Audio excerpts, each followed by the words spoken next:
What is up, guys? Welcome to the eSports Report. Chris Bucket here, live in New York City. And yes, this is the fresh MLG baseball tee. Get yours, MLGProShop.com. We're kicking off the day, well, with some good news. You have 7 more days, well, 6.5, to go shop for your family. Christmas right around the corner, 1 week away. Quick reminder, it hit me about 2 p.m. today. But today, we're going to kick off the show talking esports, and we're not starting with Call of Duty. We're not going with Counter-Strike Go. We're going with a game that is about to have almost $2 million up for grabs. It's 1.97 right now, and that number is steadily climbing. The World Championships for Smite is kicking off just in 2 or 3 weeks. And to talk about it, you know this, man. Welcome him back to the show. We got Mr. Scott Gandhi here. Scott, you've been gone. You've been working down at high res for a while now. Tell us what has been going on, my friend. Dude, it's been crazy. So I made the transition in September to kind of come over to High Res Studios. I work for the eSports administration department, and right now we actually are getting prepped for Worlds. So I'm in a meeting room. So apologies for the quality, but yeah, it's been crazy. So really, the thing with Smite here is that January 9th through 11th, and I think it's like 3 weeks, but regardless, it's like January 9th through 11th. We have our Smite World Championship, and it is looking to hit $2 million, which puts us in like a category I don't think any of us even expected to hit. So it's really exciting stuff right now. Yeah, so let's talk about that one. So if you guys hit 2 million, the people that have put up this much money, let's list them off here. We've got League of Legends. You got Dota 2. And you got League of Legends. And that's it. That is it. Counter-Strike Go hasn't done it. You know, Call of Duty has done multiple like COD Champs and XP events for $1 million, but in the category of $2 million for one single event, only been 2. Pretty freaking ridiculous. Now, how did this prize pool come about? Is this all Smite money? No. So it wasn't completely Smite driven. So High Res Studios, who is the creator of Smite, they threw up $600,000, and we created this thing called the Odyssey. So what the Odyssey was this like fantastical journey through like a map. But during this map, we released a series of like ward skins, god skins, banners, and a certain portion of each of those purchases went directly into our Smite World Championship. So we have a lot of interesting things that have been released. So we have like a Red Riding Hood Scylla, right? And it's like a little, she throws out little doggies and stuff, and she's cute, right? But it directly funds the Smite World Championship. So it's a way to bridge the gap between casuals and super competitive. You know, as a guy who's been in esports for over a decade, I have so much respect for any publisher, developer, anyone who is going to take a piece of their pie and share it with the pro players. Starting with 600,000, now we're almost at 2 million thanks to the fans over at Smite. That is absolutely incredible stuff. So, Scott, let's talk about Smite in the big picture. For those guys who have only ever played a first-person shooter before, what is Smite? Okay, so what Smite is a multiplayer online battle arena, which is basically called a MOBA, but it's played 5v5, and the goal at the end of the day is to destroy the enemy Titan. Now, in order to destroy this enemy Titan, there's towers in line, so you have to go through a tier 1, a tier 2, and then a Phoenix, followed up by the Titan. So you push down, you play it, you destroy the enemy's base, everything goes according to plan. Now, to kind of bring it into like more of like a role specific thing, so we have Hunters, which is like an 80 carry or a, you know, attack damage carry. You have a support or a guardian. His job is basically to cater to the entire team. Then you have your mage, your warrior, and assassin. Now, with Smite, it's the same kind of format as other MOBAs that you see. So it's 3 lanes, and in separating each lane is actually a jungle. And in there is like kind of neutral camps that everyone kind of fights over. So you see a lot of action throughout the entire game, which makes Smite a little bit different than other MOBAs. Now we're watching a little bit of the B-roll footage here from Smite, and I think the biggest difference that everyone is going to notice right away, it's third person. You're right behind your character, and it's almost a more intimate feel. Instead of top down, you're really right behind this guy in the action. Yeah, and on top of that, every single ability in Smite is actually skill-based. So one of the things, if like, you know, you play League of Legends or Dota, all you have to do is take your mouse crosshair and click the other enemy, and you're able to you're guaranteed hits. Right. Smite, you actually have to shoot. So it gives you that shooter feel, which is why I like it. I mean, my life has been consumed by Smite for 3 months. One, I had a lot of catching up to do, but two, it's so fun competitive because, you know, if you're a first-person shooter and you get the hunter role, like you're able to, you call it and you lock in as like Rom, which is in one of the B-roll footage here. He's a guy with the bow and arrow. Yep, we're watching it right now.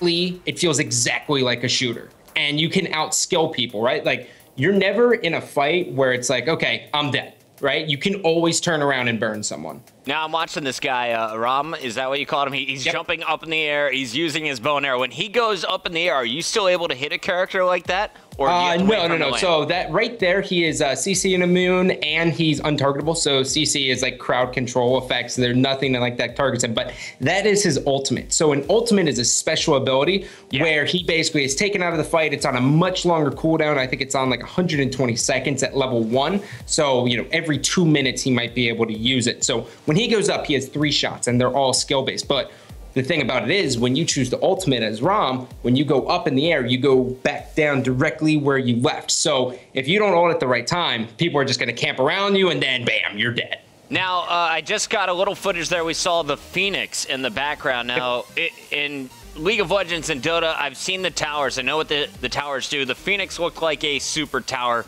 Explain the difference to me. All right, so a tower, we still have towers in this game as well. So we have 2 towers in front of the Phoenix. The Phoenix, what it does is it's a little bit different than a tower because when you kill the enemy Phoenix, you actually spawn fire minions. So fire minions, because you killed the Phoenix, they're on fire, right? Yeah. They have a little bit more health to do a little bit more damage, and this puts the enemies back against the wall because those fire minions can go up and actually win the game for you if they're not careful. Okay, so fire minions, super powered minions, and you only get those after killing the Phoenix, eh? Yeah, and the Phoenix actually resets after a certain period of time. Oh, really? How? So the towers first guard, Phoenix second guard. Of course, you have to deal with all the players in the mix as well. This is still 5v5, 3-lane action. So talk to me about the end game. How do I win this all? All right, so the end game, to win it all, you have to destroy the Titan. Now, normally in like the most perfect scenario possible, you would destroy every single enemy tower, every single enemy Phoenix, let your minions push up with you so they take the aggro of the Titan, and then you burn down the Titan. Now, the one thing that's important as to why I say in the ideal world, the Titan's health is based off of how many towers and Phoenixes are still up. So if you just push down the mid lane, you and your team, and you take down Tower 1, Tower 2, and then the Phoenix and go on the Titan, he's going to have a lot of health. Okay. So it's going to be very hard to deal with him.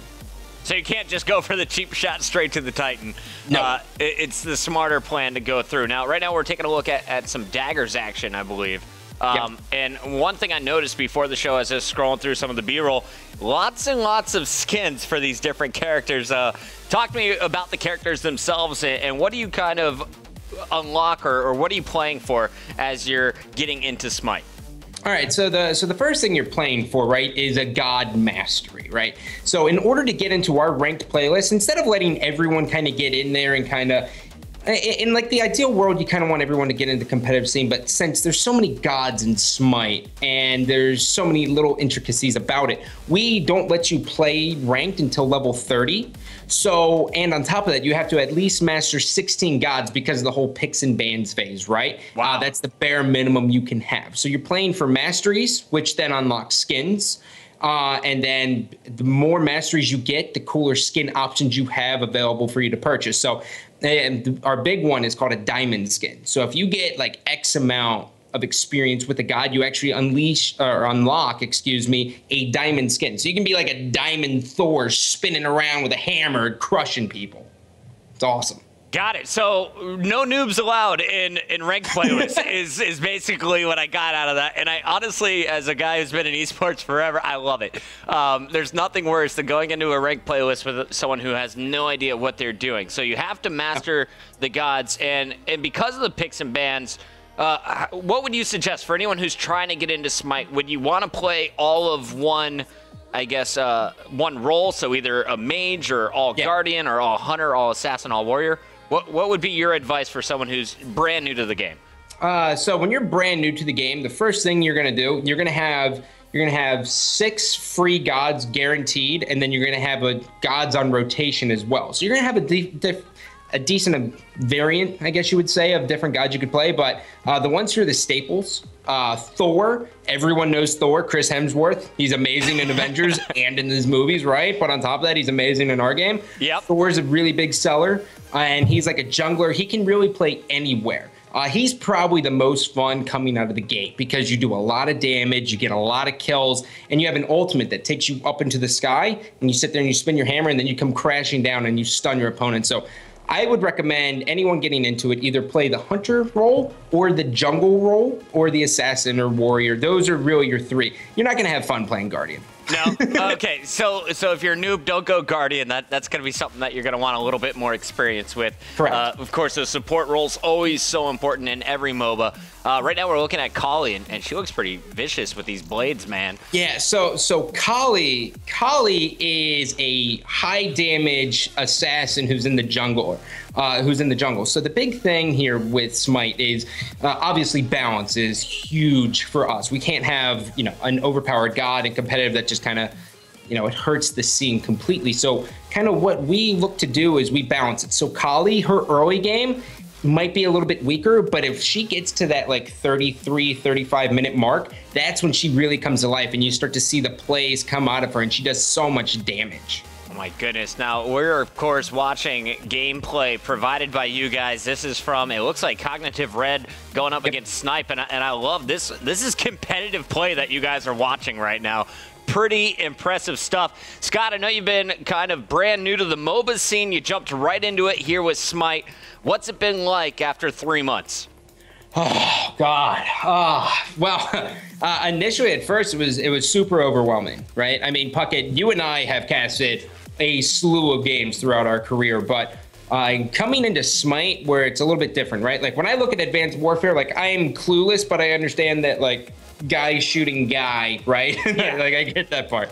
But for Smite, we have items. We have, every god has 4 abilities plus a passive. I need to know those names. I need to know the 60 gods. So right there alone, it's like 500 things I need to learn right off the bat in order to be able to cast it. And that was really overwhelming, but I love it. The big difference between a shooter and a MOBA now is a MOBA, casting it, I'm kind of telling a story of the game. Like, early game phase, this is what you can expect, this god versus this god, and then this player versus this player. Whereas, in FPS and Call of Duty, you have no time to do that. You may have that in the downtime between matches, like, Clayster going up against Optic Gaming. Obviously, he's looking for revenge after being dropped, right? Yeah, pre-match discussion only. No. Brief discussion only. But, in the MOBA, I have plenty of time to talk, which is really, really nice. And then if the hype play happens, I'm there. You got it. Love it. Well, of course, Smite currently for the PC. You can also play it coming soon. First announced back in August. We got some more details just yesterday. Xbox One. That's something you've been working on. I hope I didn't spill the beans there. Tell me. No, you're good, buddy. Tell me about the game coming to the console side. I don't think we've ever seen a MOBA on the console side, at least nothing I've played. Halo Wars was probably the closest, and that was an RTS, so not even a MOBA. Break it down for me, Scott. I think there was one MOBA before, but regardless. So obviously the first thing we wanted to achieve was we didn't want it to just be, we wanted it to be native to the Xbox One. So our entire development team kind of shifted from that, and they kind of built it from the ground up on the Xbox One using, the same engine, but, tailoring it a little bit different. So one of the most complicated parts of the entire thing, and this is really where I go back and forth with developers all day with it, but is key bindings, right? Like mouse and keyboard, you have so many keys that you can press and program to, and everything's fully remappable. On the Xbox, right, I only have limited buttons. So like figuring out the perfect configurations has been very, very tiresome. There's been some yelling, there's been a lot of bickering, but really that's the only way you can do it. And obviously, it's stressful, but that's the part that's been awesome. Other than that, like the UI and everything, we've completely remastered the menu system. I really think a lot of people are going to get a kick out of it. It's super user friendly, and that's really what it wanted it to be, right? Like the Xbox community is a lot different than the PC community, right?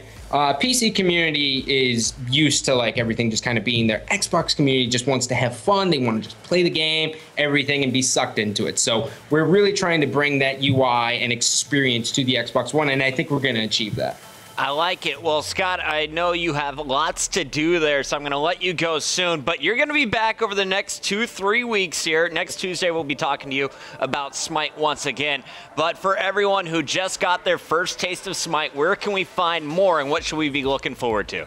Obviously the big one here is going to be the Smite World Championship. You can download the game at smitegame.com. It's completely free to play, so if you want to get your feet wet, go ahead and do that. But other than that, we run a 24/7 channel on Twitch TV currently. If you guys want to check that out, we normally have one respected figure in there, and he's more than willing to teach you guys the ways. I love it. Well, Scott, of course, you are working over there at High Res, working on Smite, but I know you're still streaming these days. You're still a personality in esports. Where can we find you personally?